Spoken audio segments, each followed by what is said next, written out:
Good morning, and welcome to another episode of The Angry Astronaut. So, I've left my home of 25 years behind, no longer in South Carolina, no longer have anything in South Carolina. Everything I own is now crammed into my car, and everything else was disposed of or sold or given away. Quite a dramatic and momentous time in my life, to say the least. Quick reminder, we of course have our Pittsburgh event coming up tomorrow at the Moonshot Museum from 2 to 5 p.m. Moonshot Museum in downtown Pittsburgh, which is attached to the Astrobotic offices. We're going to have an awesome presentation there where we're going to be seeing the Peregrine and the Griffin landers, which are waiting for their trip to the moon. A unique opportunity because the Peregrine is not going to be around for a whole lot longer. It's going to be delivered to the Cape here very soon. And once Vulcan Centaur is ready to fly, keep your fingers crossed on that one. So, a very special event, $15, unless you have to buy the ticket at the door, then it's $20. But looking forward to seeing you, as many of you as possible at this event. It's definitely have a lot of tickets going on that one. Okay, let's get back to what we were talking about. This is actually part 2 of my tour of Cape Canaveral. And the reason I titled it SLS versus Starship is because I really sensed a lot of rivalry going on at the Cape. There was a NASA employee, had been there for 7 years, who was giving us the tour. And there does seem to be what I felt was an overall impression that NASA has deep concerns, number one, about Starship and the potential threat that it represents to other launch pads there and also to the local community, just because it is such a ridiculously powerful rocket. I mean, they've had powerful rockets take off at the Cape, but this one is more than twice as powerful, and they're really not sure what to expect. But also, I sensed that the NASA employee was a little resentful over the idea that SpaceX might be replacing so many other NASA contractors. Now, of course, if they're offering the best deal with the best technology, then that is definitely what they should be doing. But nevertheless, I think that these folks have very close relationships with people like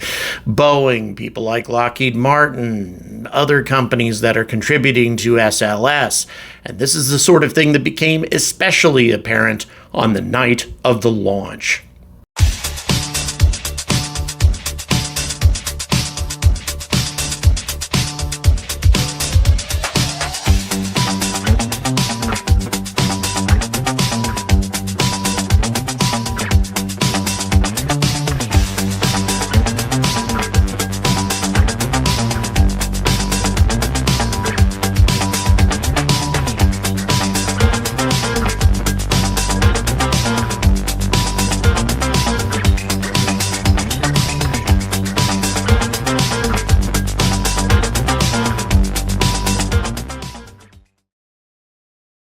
Apollo 12 got struck by lightning twice.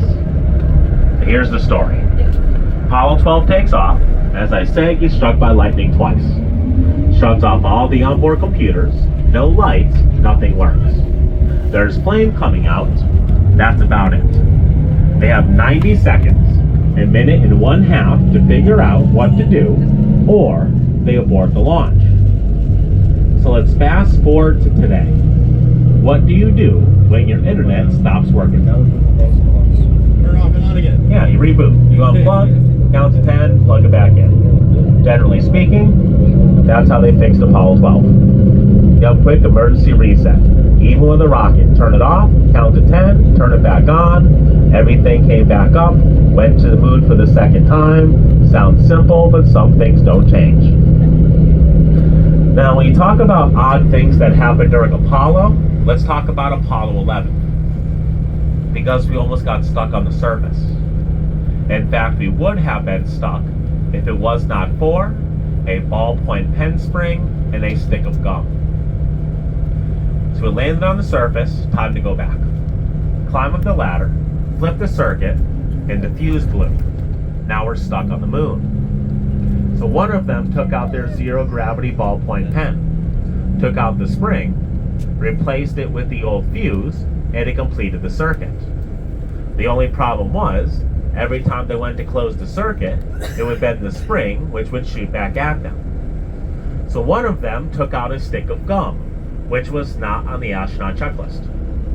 They chewed up that stick of gum, stuck it over the spring, closed the circuit, and guess what? It held. There's a real reason we got back from the moon on Apollo 11. You are welcome to look it up. I've had a number of people ask me, do we now bring extra gum? No, we bring extra fuses. So here we are with 39B. The first launch from here is Apollo 10, followed by the Skylab missions, Apollo Soyuz test project, and 53 space shuttles. But 39B is not about the past, it's about the future. When we go back to the moon and on towards Mars with Space Launch System and the Artemis program, we will leave from 39B. Now we will have a better picture in just a moment. Once we get around this building, we'll have another good view of the launch pad once again. So one of the concerns that was privately expressed to me during this tour is the potential threat that Starship represents to pad 39A. Now, of course, 39A is the pad that SpaceX uses for launches right now as it is, but they are also adding another launch tower to the same complex. And if any sort of anomaly happens with Starship, it could damage pad 39A, which handles all of our manned orbital traffic. All of the Crew Dragon missions and everything else could potentially be put in jeopardy if anything happens to Starship during a launch. It's far enough away, however, from the other launch pads, so it's not that big of a concern, but nevertheless, I also noticed that Cape Canaveral is a vast area that doesn't have any civilian population. It's all employees, military personnel not that far away, etc., but the civilian population is well separated from the launch pads, whereas I noticed out at Boca Chica, things are a lot closer, and that makes me a little uneasy. Day of launch, they wake the astronauts up 8 hours prior to launch. No matter what time they launch, they will be waking up 8 hours prior to launch. They will sit in the capsule. They'll start heading out about 3 hours prior. They'll board the capsule about 2 hours prior. That's the soonest to really get them in. They'll sit there for a couple hours. Sometimes with delays, they can sit on the launch pad for 4 to 5 hours. It does happen. In fact, Alan Shepard, the first time we sent a human to space from America, they sat on the pad for 7 hours. Yeah, so but it's a long process that starts 8 hours prior to launch. Yeah, right now 4 astronauts is what we'll be sending up. And currently they'll stay on board for about 6 months. Yeah, 6 months on the International Space Station.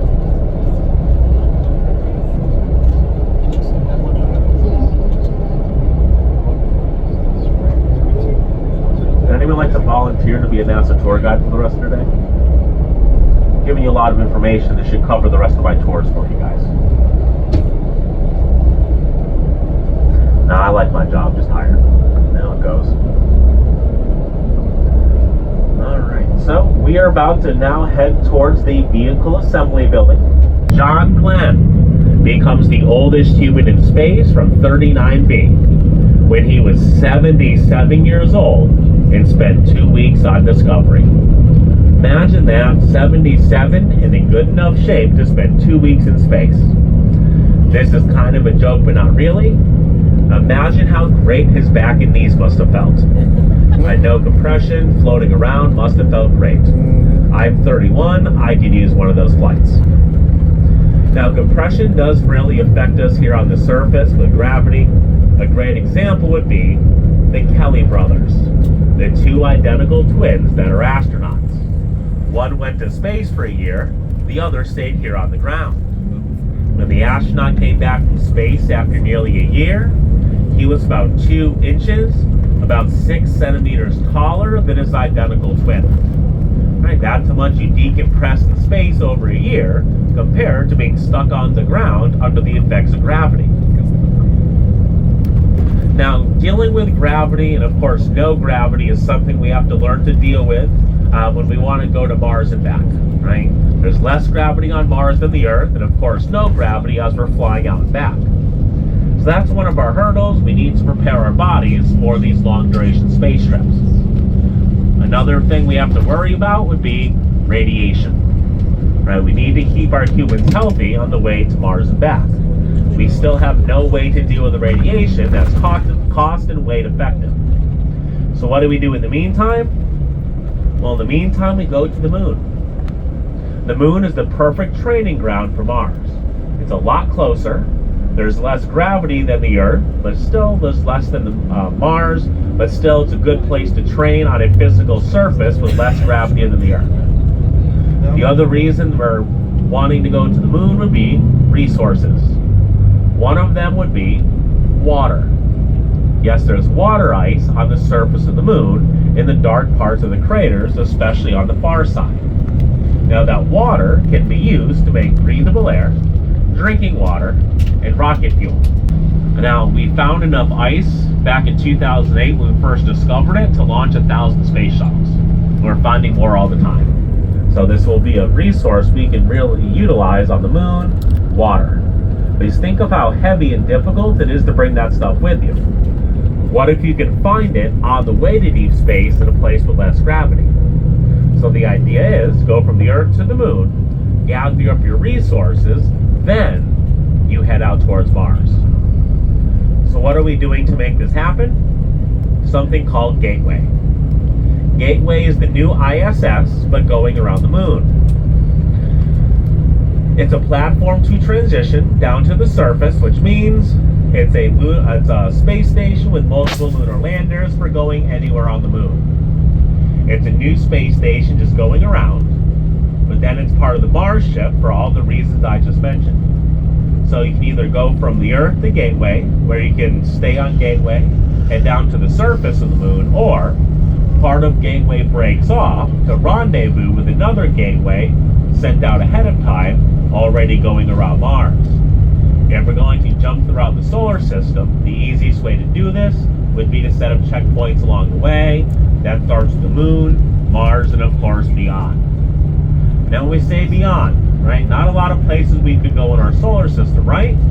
Well, more than you think. Some planets or moons we want to study are near Jupiter and Saturn. Enceladus, Europa, Io, and Titan.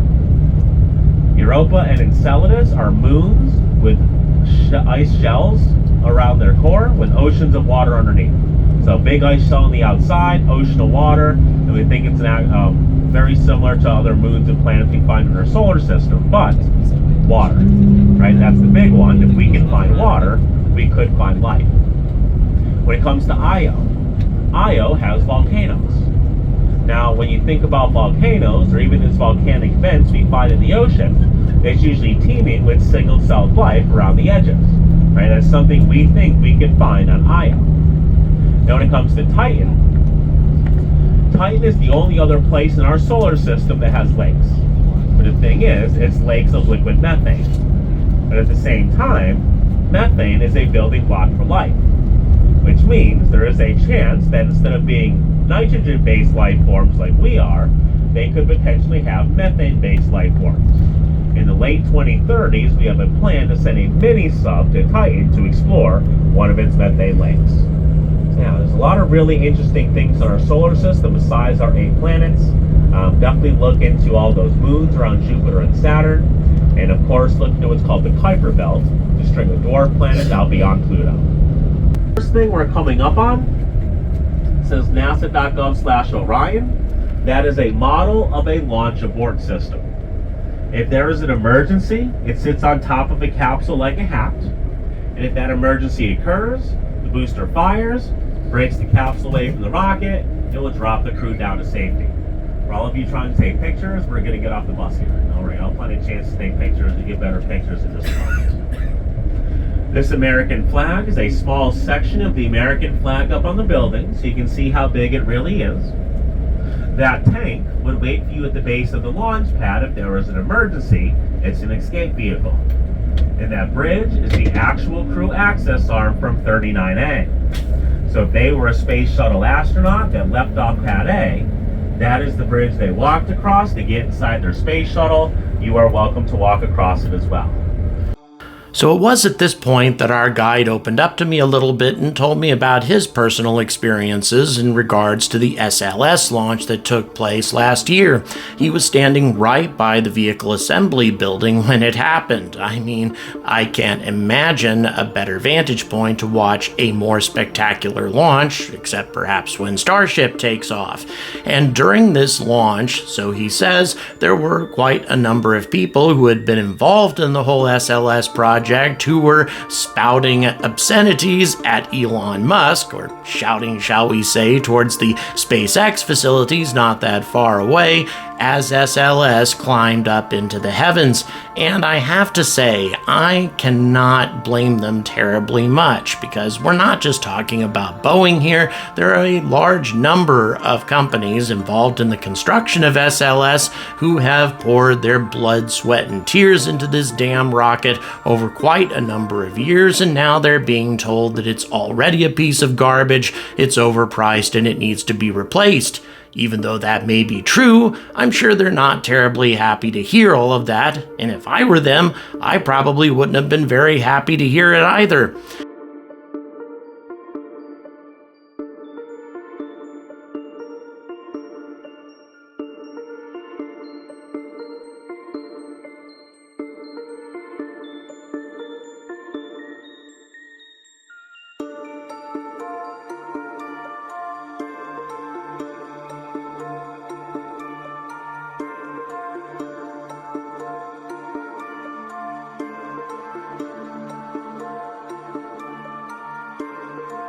So the impression I got, overall anyway, is that although NASA is very excited about the prospects that Starship represents to the future of spaceflight, and although they're more or less eager to see it come to the Cape, at the same time they have some significant concerns about safety, and I don't think they're going to be prepared to replace SLS with Starship for at least a decade. I think it's going to be at least that long before NASA is comfortable enough with the Starship design and infrastructure before they're prepared to completely replace all human spaceflight, or at least interplanetary human spaceflight, with this rocket system. Although once again, I must emphasize that Starship is undoubtedly the future of spaceflight and offers the most affordable and most efficient way of reaching other planets. It is going to replace SLS someday, but in the meantime, I feel that SLS has an important role to play.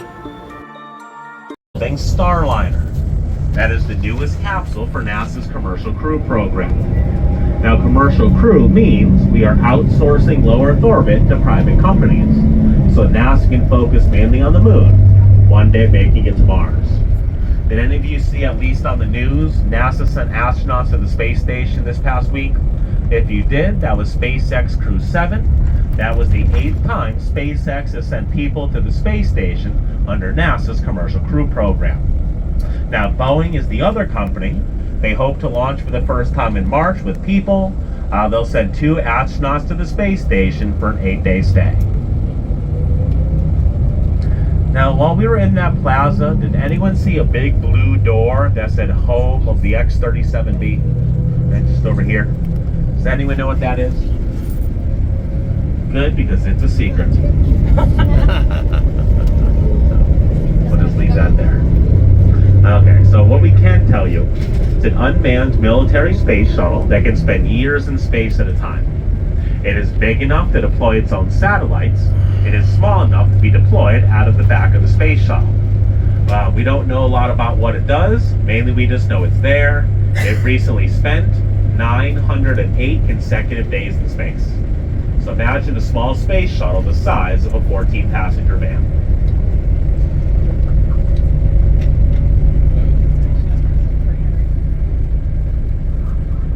Now on the left side of the bus, see that road that breaks away, goes off into the distance? That is called the shuttle towway. That is what connects the shuttle landing facility, where the space shuttle lands, to the vehicle assembly building area, where we keep the space shuttle. Now, the shuttle landing facility is one of the longest runways in the world. It's over 15,000 feet, about 4,500 meters long. In fact, this runway is so long because of the curve of the Earth. If you put a person on either end, you cannot see your friend on the other side. For every 1,000 feet, the Earth goes down about 8 inches, and yes, the Earth is round. Now, say the space shuttle's coming back today. It'd be flying at us in this direction, landing parallel to the road over the trees. Now, in front of the bus, we'll see some construction over the trees. That is for something called Project Kuiper from Amazon. Now, if you know what Starlink is, right, when SpaceX sends all these satellites into space, you have high-speed internet all over the world. Amazon will be doing that as well. You'll see the first launch of Project Kuiper as early as next month, and then you'll see service starting sometime next year.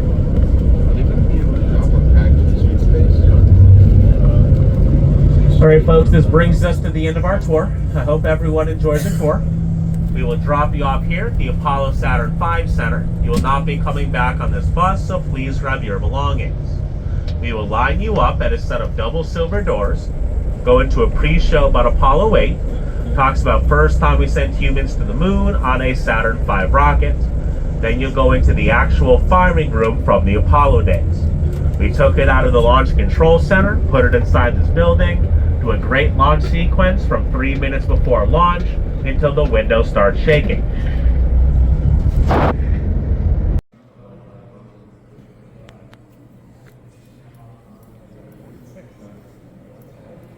You are now in the final minutes before the launch of Apollo 8, right here where it actually happened.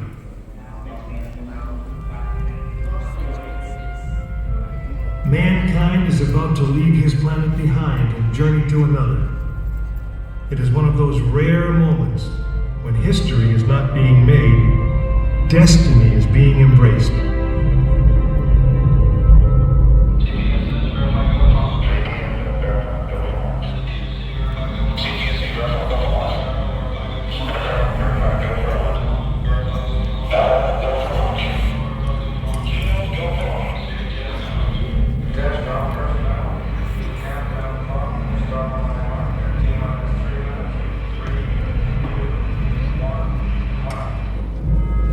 This is launch control, T-minus 3 minutes and counting. We have completed our communications checks with the Apollo 8 astronauts in the cabin, and the communications are go.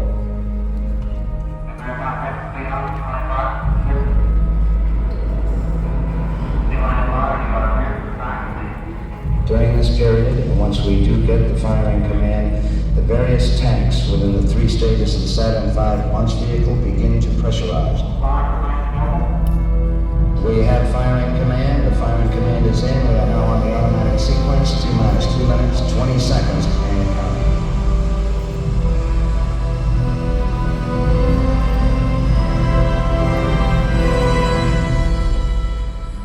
Our status board indicates that all aspects are ready. Instrument unit is ready. Spacecraft ready. Final check of the emergency detection system. That ready light also on. First stage preparations are completed. All systems are A-OK. Stop, keep going. We're on. Ready to go to contact. Stand by, Walter. Okay, you're on. All systems go. 1 minute, 45 seconds and counting. The first stage liquid oxygen tank has been pressurized, and the pressure is still building up. Coming up in 90 seconds, mark, T-minus 90 seconds and counting. The Apollo 8 crew standing by, spacecraft commander Frank Borman, Jim Lovell, Bill Anders. We now report that the liquid hydrogen tank on the third stage is pressurized, 1 minute, 15 seconds.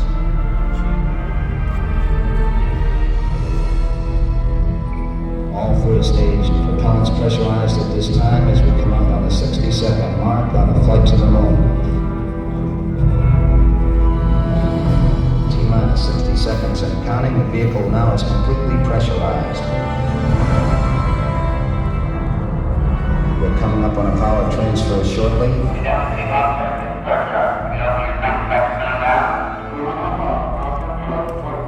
We have the power transfer. We're now on the flight batteries within the launch vehicle.